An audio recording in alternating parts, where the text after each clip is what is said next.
How can we become progressive? He's a political scientist with an undergrad from Concordia, following the leads of George Gregory and Neely Fuller Jr., Mr. Sean O'Joe. I'm very happy to be here today. For some of you, maybe the first time you're exposed to some of this information. Go ahead, Dave.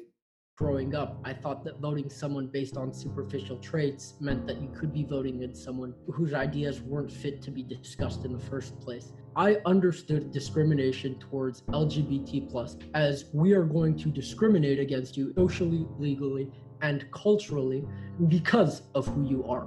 And I always thought that that was the same for Black people. Like Roxane Gay says, let's not play the oppression Olympics.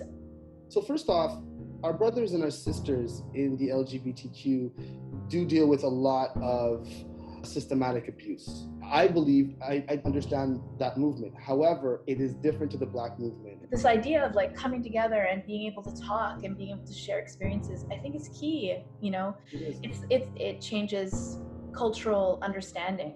But I would cite that one community is fighting oppression through their lifestyle and lifestyle choice. Why don't we see Black Canadian culture more prevalent in society? We don't see it more prevalent in society due to white supremacy, a system that makes sure that Black culture is not part of the mainstream. And if it is part of the mainstream, it is in a very stereotypical way. We're lazy and we're stupid. That's the way we are. There's a lot of Black people that tell other Black people that. We have to understand that we didn't get here overnight. I would cite slavery and then followed up with Jim Crow. I tell people this is deliberate. Valérie Laplante's cabinet had included members of racial minorities. Is voting in government officials based on gender, race, sexual orientation really necessary? It is extremely necessary.